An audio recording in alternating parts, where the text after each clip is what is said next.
Everyone, welcome back to my channel. दोस्तों, आज की इस वीडियो में हम काफी इम्पोर्टेंट टॉपिक के बारे में डिस्कस करने वाले हैं, जिसमें कोर्ट में झूठ बोलकर धोखाधड़ी करके जीते गए कोर्ट केस की कोई मान्यता नहीं रहेगी। इसके regarding supreme Court of India के कुछ लैंडमार्क जजमेंट को भी हम डिस्कस करेंगे। तो वीडियो काफी इम्पोर्टेंट होने वाली है, वीडियो में एंड तक बने रहिएगा। बढ़ते हैं आज की वीडियो की ओर।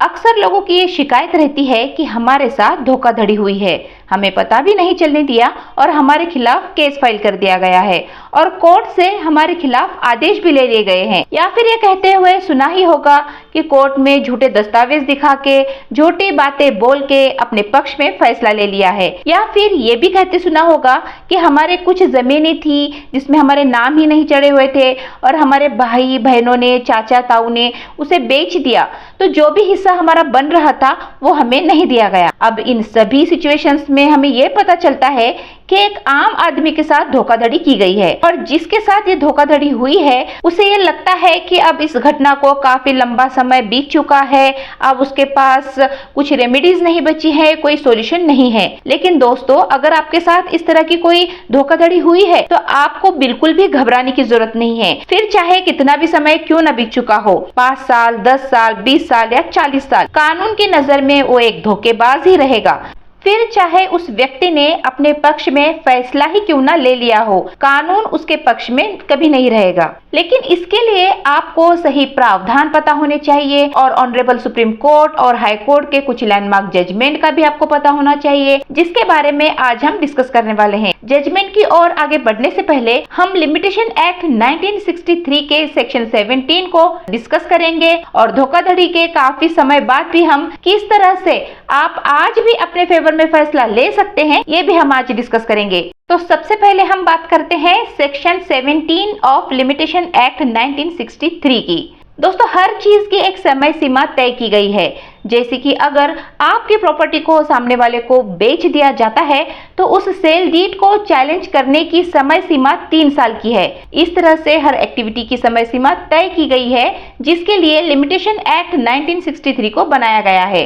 लेकिन दोस्तों, लिमिटेशन एक्ट के सेक्शन 17 की जो आज हम बात करने जा रहे हैं, उसमें अगर आपके साथ कोई धोखाधड़ी, फ्रॉड, मिस्टेक हुआ है तो कोई भी समय सीमा वहां पे नहीं लगेगी। सेक्शन 17 ऑफ लिमिटेशन एक्ट में ये साफ साफ बताया गया है कि अगर आपको कोई सूट या एप्लीकेशन डालनी है, क्लॉज ए यहाँ पे ये कहता है कि ये जो सूट, ये एप्लीकेशन जो है वो फ्रॉड के रिगार्डिंग होगी, जो कि डिफेंडेंट के द्वारा या फिर किसी एजेंट के द्वारा की गई हो। क्लॉज भी यहाँ पे ये कहता है कि फ्रॉड करके, किसी ने फैक्ट को छिपा करके अपने जो राइट्स और टाइटल अपने फेवर में कराए हो, उसके रिगार्डिंग ये होगा। क्लॉज सी ये कहता है कि अगर कोई सूट या एप्लीकेशन मिस्टेक के चलते फाइल की गई हो, जिसकी वजह से एप्लीकेंट को भारी नुकसान हुआ हो, तो ऐसे में इस सूट को फाइल किया गया हो। क्लॉज डी ये कहता है कि ऐसा कोई डॉक्यूमेंट जो प्लेंटिफ के धोखाधड़ी से छिपाया गया हो, जिसकी वजह से उसका भारी नुकसान हुआ हो, तो ये टाइम लिमिटेशन का जो पीरियड है वो तब तक ग्रहित नहीं माना जाएगा जब तक कि उस धोखाधड़ी की जानकारी उस प्लेंटिफ को या फिर उस एप्लीकेंट को ना हो। तो इस सेक्शन के थ्रू आप समय सीमा को मात देते हुए अपना सालों पुराना केस फिर से दाखिल कर सकते हैं सेक्शन 17 ऑफ लिमिटेशन एक्ट के जरिए से। जनरली दोस्तों, अगर कोई केस समय सीमा के बाहर जाके डाला जाता है तो उसे डिसमिस किया जाता है order 7 rule 11 clause D of CPC के जरिए। लेकिन सेक्शन 17 ऑफ लिमिटेशन एक्ट ये कहता है कि अगर आपके साथ कोई फ्रॉड, धोखाधड़ी करके फैसला लिया गया है तो वहां आपका केस डिसमिस नहीं किया जाएगा। अब हम बात करते हैं सुप्रीम कोर्ट ऑफ इंडिया के लैंडमार्क जजमेंट्स के बारे में।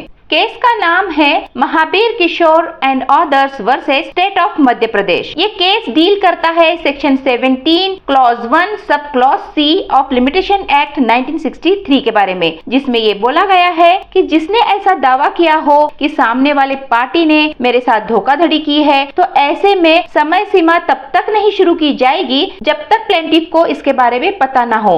इस जजमेंट में ये साफ साफ कहा गया है। तो जैसे ही दोस्तों आपको पता चलता है कि आपके साथ धोखाधड़ी हुई है तो आप तुरंत ही अपना केस फाइल कर सकते हैं। नेक्स्ट जजमेंट है, केस का नाम है Ratan Singh and others versus Nirmal Gill and others 2020 का ये जजमेंट है। ये काफी इंपॉर्टेंट जजमेंट है दोस्तों। अगर आपके साथ धोखाधड़ी हुई है तो इस केस में सेक्शन 17 को अप्लाई किया गया है, जिसमें सुप्रीम कोर्ट ने साफ साफ शब्दों में कहा है कि अगर कोई व्यक्ति सेक्शन 17 का यूज करके रिलीफ पाना चाहता है तो यहाँ 2 इंग्रेडिएंट्स को प्रूव करना अनिवार्य है। पहला, ये जो फ्रॉड हुआ है वो एग्जिस्टेंस में कब आया, और दूसरा, उनको इस फ्रॉड की जानकारी कब हुई। यानी प्लेंटिफ को यहाँ क्लियरली बताना होगा कि ये जो फ्रॉड उनके साथ हुआ है वो कब हुआ था और उस फ्रॉड की जानकारी, उसकी मालूमात उनको कब हुई। तो जैसे ही उनको ये जानकारी होती है तो उसके 3 साल के भीतर वो अपना दावा कोर्ट में डाल सकते हैं। इस जजमेंट का यूज करके आप सेक्शन 17 का बेनिफिट ले सकते हैं। अब हम जो जजमेंट डिस्कस करने वाले हैं ये आपको तभी काम आएगा जब कोई आपके साथ झूठे दस्तावेज कोर्ट में दिखाकर डिक्री अपने फेवर में कर ले। केस का नाम है Ram Kumar versus state of Uttar Pradesh and others 2022 का ये जजमेंट है। तो इस जजमेंट में सुप्रीम कोर्ट ने क्या कहा, चलिए जानते हैं। सुप्रीम कोर्ट ने इस जजमेंट में ये साफ साफ कहा कि अगर कोई व्यक्ति कोर्ट से जजमेंट या डिक्री फ्रॉड करके ले लेता है तो उस डिक्री को, उस जजमेंट को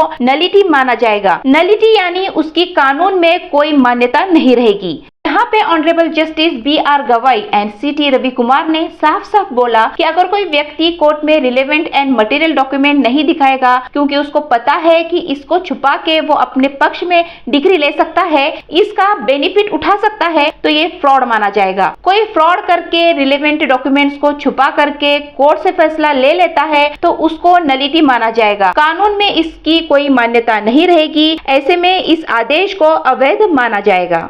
तो दोस्तों, ये सभी जजमेंट्स को आपके साथ शेयर करने का यही तात्पर्य है कि आपके साथ कोई धोखाधड़ी ना हो, कोई फ्रॉड ना हो। तो एक लास्ट जजमेंट आज हम डिस्कस करने जा रहे हैं।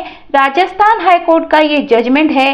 केस का नाम है Ajit Singh and others versus Shrimati Kailash Kanwar. 2022 का ये जजमेंट है दोस्तों। राजस्थान हाई कोर्ट ने इस जजमेंट में ये कहा कि कोई भी लिटिगेंट इस कोर्ट के सामने आ रहा है वो अपने पक्ष में डिक्री नहीं ले सकता कोर्ट को इनकरेक्ट झूठी बातें बोल के। और जब भी ये फ्रॉड कोर्ट के सामने आएगा तो कोर्ट की ये ड्यूटी बनती है कि ये झूठ, ये फैक्ट बताए गए थे उसमें सुधार किए जाए।